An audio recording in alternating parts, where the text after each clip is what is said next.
Welcome to Just Minding My Business Media, where you get information that you can use. I'm your host, Ida Crawford. But before we dive in, subscribe to Just Minding My Business on YouTube and wherever you get your podcasts. Share Just Minding My Business with your family, friends, and colleagues. Engage with us by leaving a review or comment. Your support keeps this podcast going and growing. Visit our website at jmmbmediallc.com to learn how we can support you in getting more visibility on your products and services. So grab a pen and paper and get ready for information that you can use. So I am so happy to bring today husband and wife team. I just love it when families working together for a cause. And first up, we have James Arthur Ray, who is a New York Times bestselling author, philosopher, and consultant who has worked with over 1 million people from 146 countries through his coaching and leadership programs. He is the author of 6 books, including the New York Times bestseller Harmonic Wealth, and has appeared on numerous TV shows, including Oprah, Larry King, and The Today Show. In 2009, he lost everything after a tragic accident and became homeless with 20 million in debt. He has since rebuilt his life using the same strategy he teaches his clients. His story is told in the CNN documentary Enlighten Us. Ray is on a mission to positively impact a minimum of 1 billion lives and businesses worldwide. Bersa Ray was born in Iran in 1981 during the Iran-Iraq War. Growing up, her childhood disappeared into a cloud of death, violence, and instability.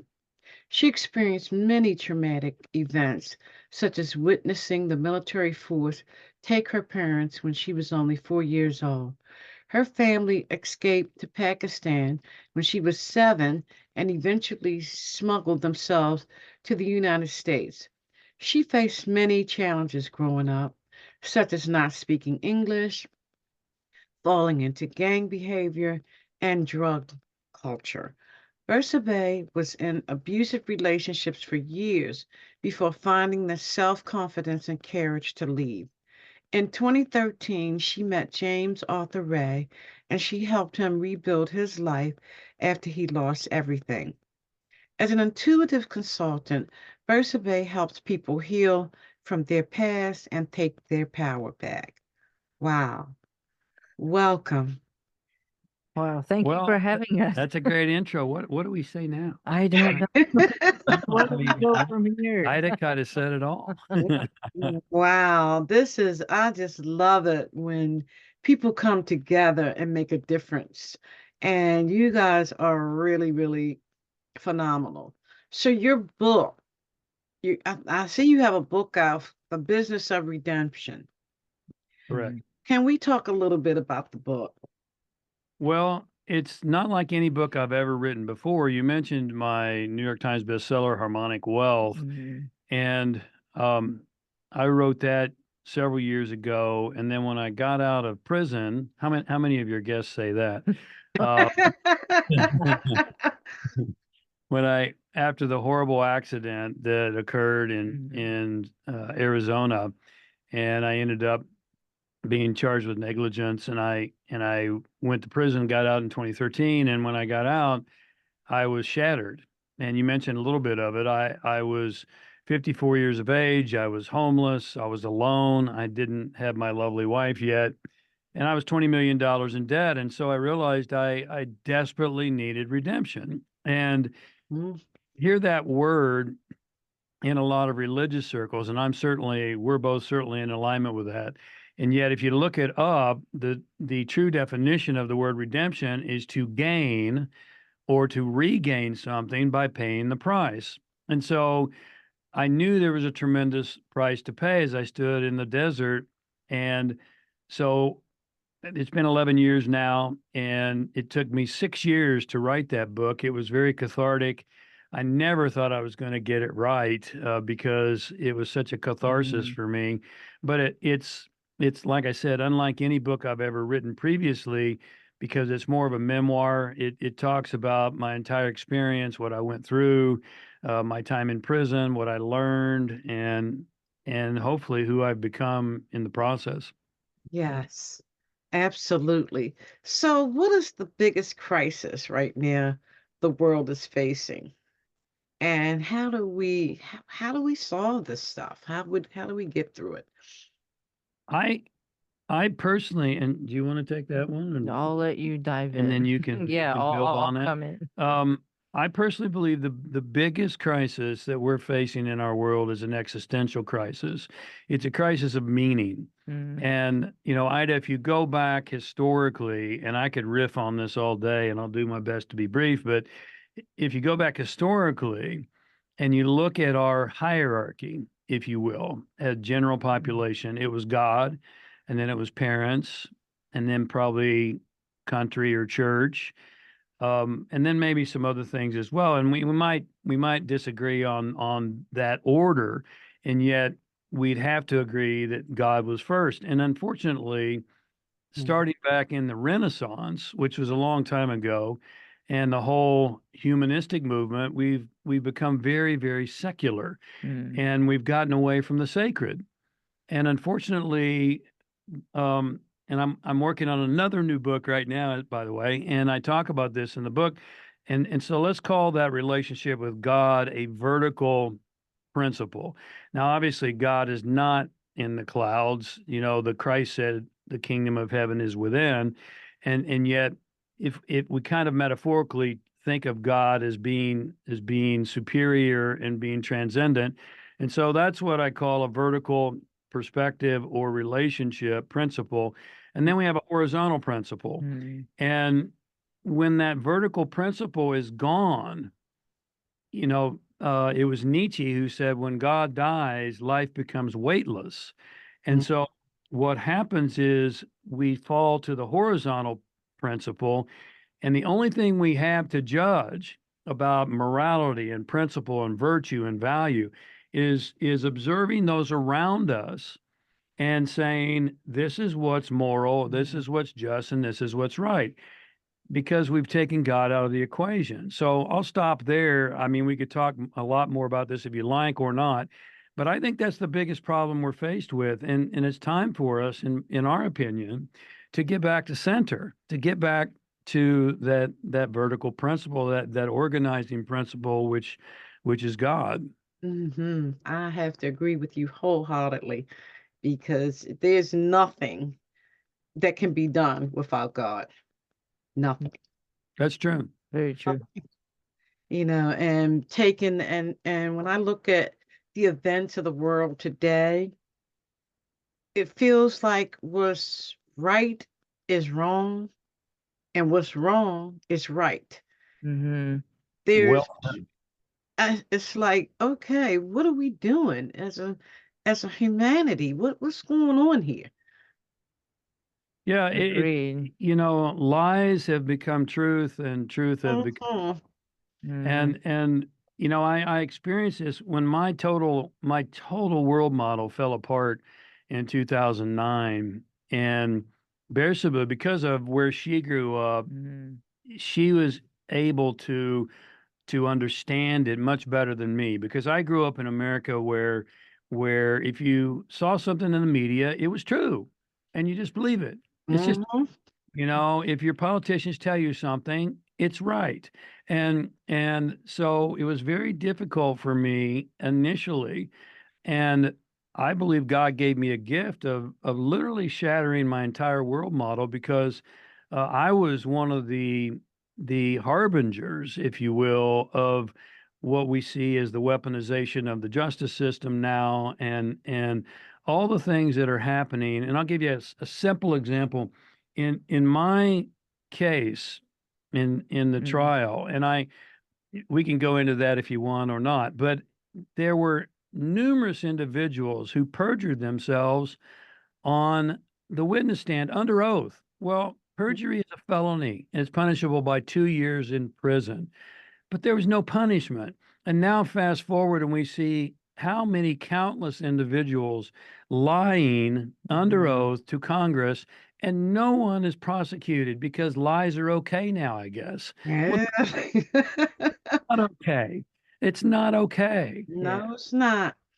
No, it's not. I mean, we raise our children not to lie. That's the one thing that will really take me over the edge is when my son told me a lie. I'd rather you tell me the truth, you know, than the lie. Because what happens, you start to create a relationship where you cannot be trusted. And Mhm. trust is a huge thing. Yes. It's Absolutely. huge. And once you sever that, it is very difficult to get that back. Mm-hmm. Well, if you have a If big ever. problem with lying, you and Bersaba are going to get along thick as thieves. She, she has a huge problem with that, and I Yes. do too. I just don't tend to get as wound up about it as she does. All righty. So talk a little bit about the harmonic wealth. Give us a little bit of, you're going to have to come back because you are so rich with so much to talk about that this little bit of time is not enough. So we're going to have like a little series with you guys because when I started going through everything, I was like, oh my God, this is so deep and needs to be talked about. Yeah. Well, we would love to come back. Yes. You want to talk about harmonic wealth? Why don't you? Harmonic Wealth. This is his baby, I would say. It's five pillars and five main key pillars in life because we talk about that you need all five of these to have live a complete, full, meaningful life. It's not just about money and it's not just about like your physical health or trying to look good is mostly what people try to go after. But I'll let you explain the five pillars for them. Yeah, if you ask 99% of people what wealth means, they're going to answer money. Yeah. And the truth is that if you trace the etymology, the origins of the word, it literally translates as well-being. Mhm. Mhm. And there's a lot of people, Ida, who have a tremendous amount of money, but they're not wealthy because they don't have well-being. And I will tell your viewers, and this may seem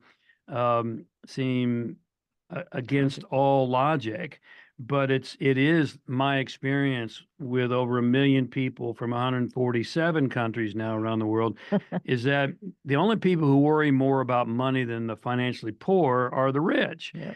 And people go, well, how is that? Mm. And I tell you, and I've learned that the more you have, The more you have to lose. the more you have to lose. And so Yes. the people who are financially rich are constantly worrying about sustaining their rich lifestyle. Mhm. And that's not wealth. What good is a pile of money if you can't enjoy it? And so Mhm.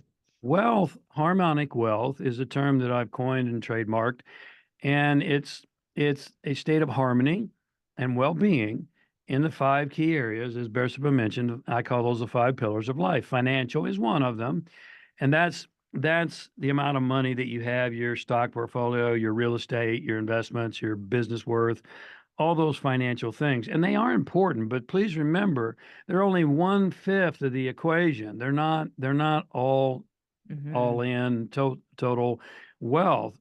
And what financial wealth gives you, some degree of financial wealth, doesn't mean you have to be a multimillionaire or a billionaire, but enough so that you can have a foundation upon which to build into the other four, please listen to me, viewer, more important pillars of true well-being. And so Mhm. the second pillar is relational.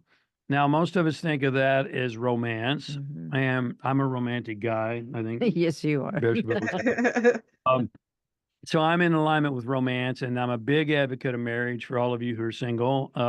It's just a wonderful thing when it's right, and and so that's relational wealth. But there's more to it than that. Mhm. You can measure the quality of your life by the quality of your relationships. Mhm. Period. And you have a relationship with everything. You have a relationship with your body. Mhm. You have a relationship with money. you have a relationship With food. with food. Mhm. And I'd ask the viewer, how are you doing there? Because research tells us most people aren't doing very well, I should say, in those three areas. You have a relationship with your work associates, your family, your friends, your colleagues. You have a relationship with nature. Most important relationship we've already talked about, in our opinion, our Mhm. experience, is a relationship with God. Yep. Mm. You know, you have a relationship with your creative source. And then second only to God is a relationship with yourself. And most people don't have a very good relationship with themselves. And Mhm. and I'll give your viewers here a quick test to see how good their relationship is with themselves.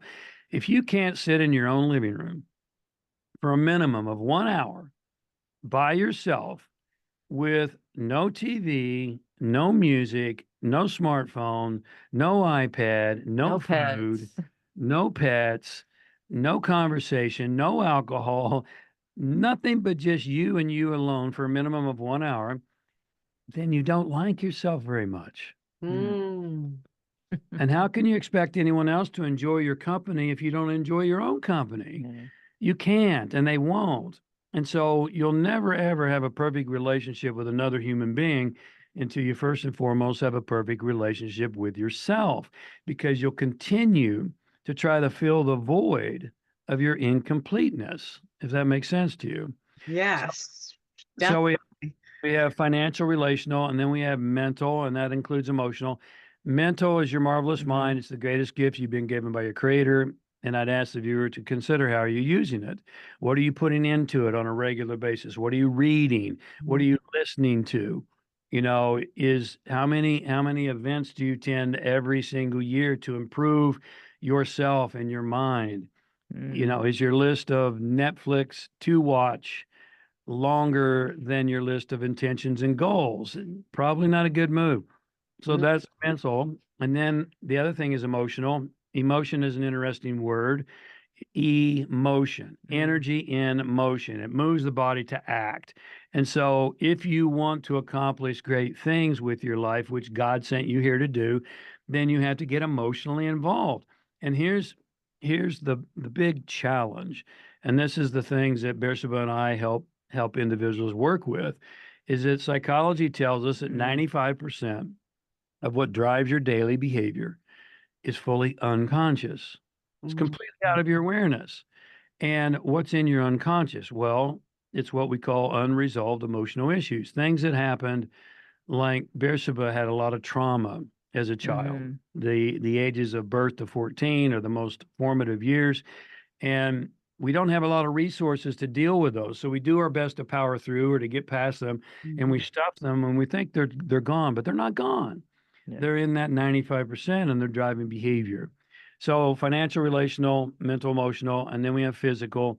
This is your physical body, it's your strength, your flexibility. It's here's a really important distinction.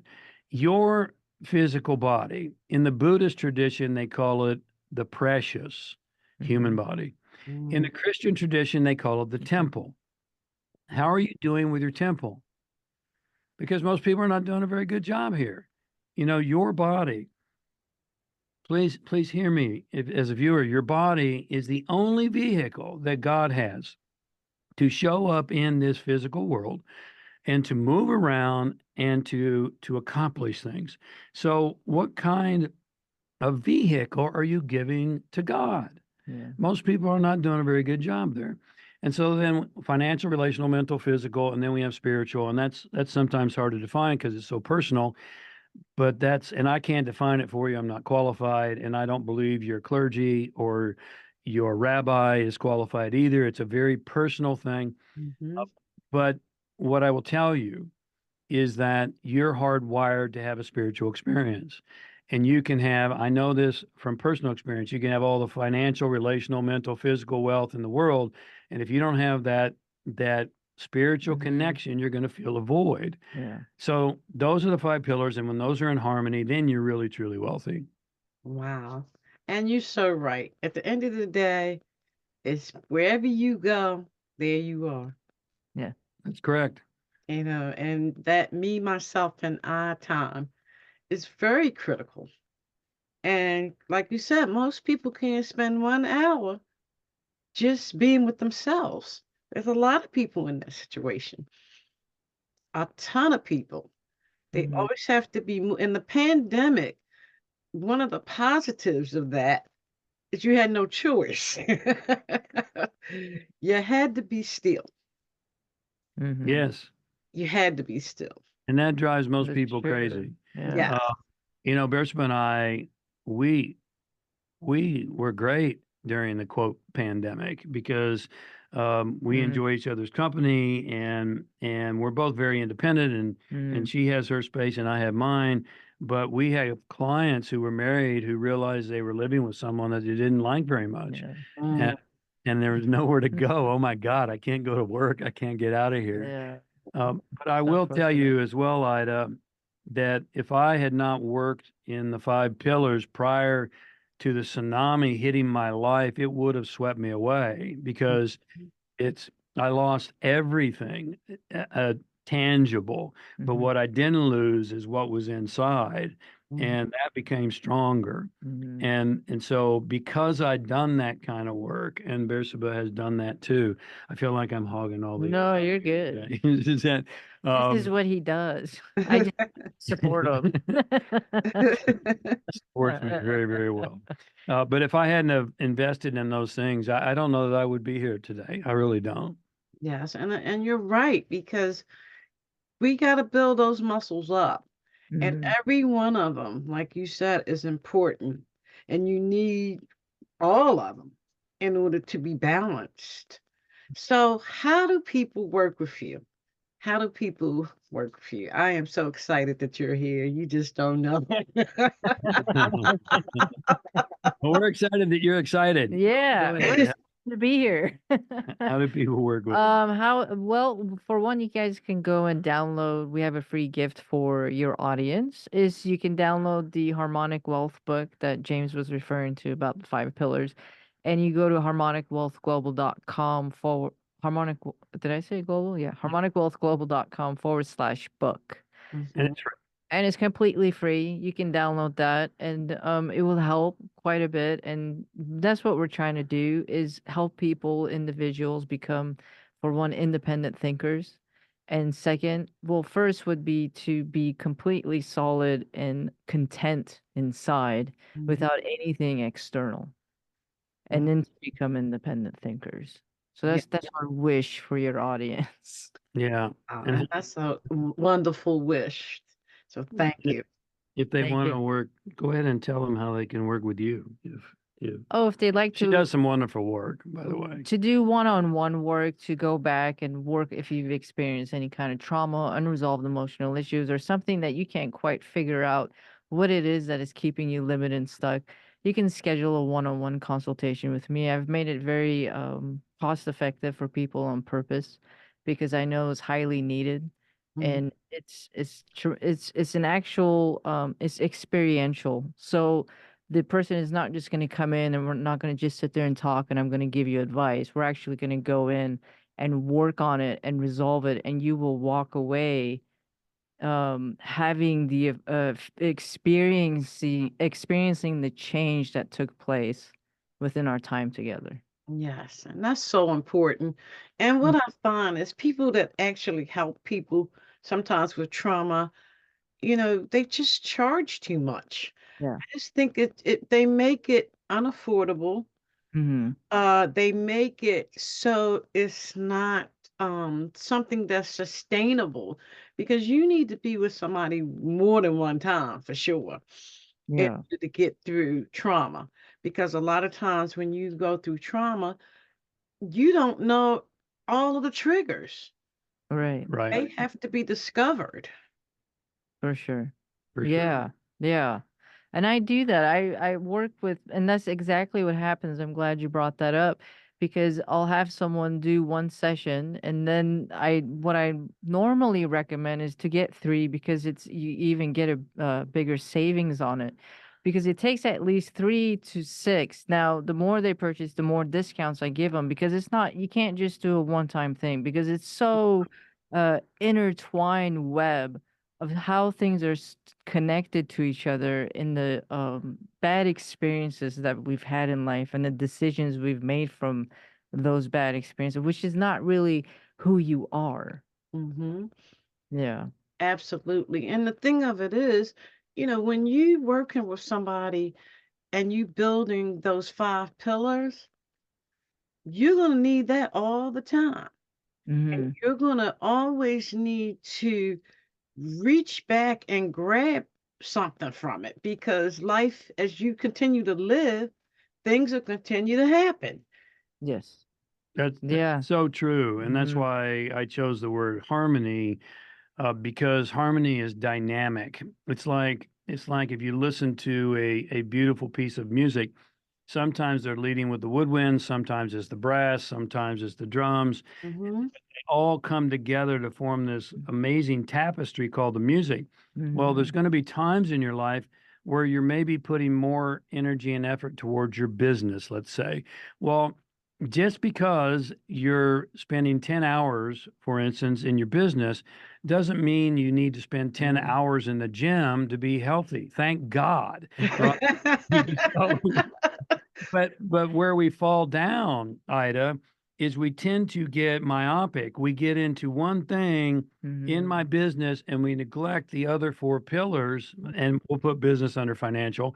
We neglect the other 4 pillars and then we break Yeah. because we're not holistic and we're not well-rounded. And Mhm. it's those other things that, and then sometimes you're going to be working more on your relationship. Bersaba and I have worked very intensively and extensively for the last 6 years probably Mm-hmm. on Yeah, our definitely. relationship. Yeah. It's a relationship is not all unicorns and Yeah. fairy Roses and tales. butterflies. You know, Who you telling?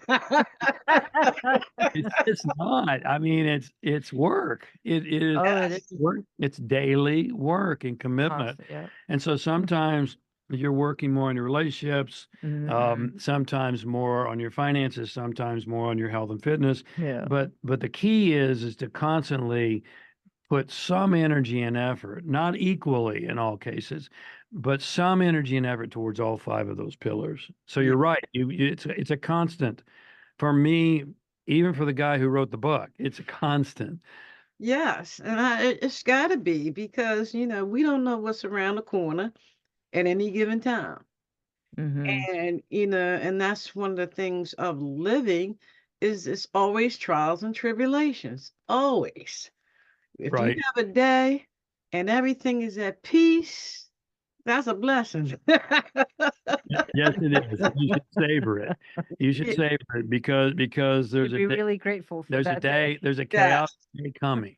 None of us is immunized, and Yeah. particularly, I we believe, and it's pretty obvious to us, and I think you may agree, Ida. We live in turbulent times. We Mm. really. Yes, we And do. and it's easy to look around at the world and go, where in the heck is this going? Because it seems so chaotic. Well, Mm-hmm. take heart, keep the faith, because our experience is God always has a plan. Mhm. Sometimes it's just hard to see the plan, Sure. and Yes. it never unfolds as quickly as we'd like it to, but you have to stay grounded Mhm. and have to stay in that faith and that confidence that you keep moving forward one day at a time. Absolutely. Wow. Wow, wow, wow. We're definitely going to have to do this again, probably like a few times, because there's so much content that needs to be covered. And I'm one of those kind of people that I believe people need to hear things numerous times in order to get their aha moment. And Mm-hmm. right now, the world is hurting. It really is. And you guys are a blessing to be able to share what you're sharing with us today and to help people, Yeah. because some people are in situations and they don't know how to they don't know nothing about pillars, one pillar, not alone 5. So I am definitely honored that you came today, and we're definitely going to have you return because I would like to talk about different areas in depth. Okay. Absolutely. We'd love to Yeah, come back. we'd love to do that. Yes, thank you. Yes. So again, how do people get the book? Well, I'm going to put it in the notes, so that's a gift that you're giving everyone. But if Yeah. people want to connect with you, how do they do so? You can just go to harmonicwealthglobal.com and to contact us and send us a message and we'll come right back to you. All righty now. Wow. You made my day. So thank you. Thank you Thank, for having us, Well, the Ida. feeling is mutual. Yes. Keep doing great work, Ida, and thank Yeah. you so much. Thank you. thank you. And thank you, audience.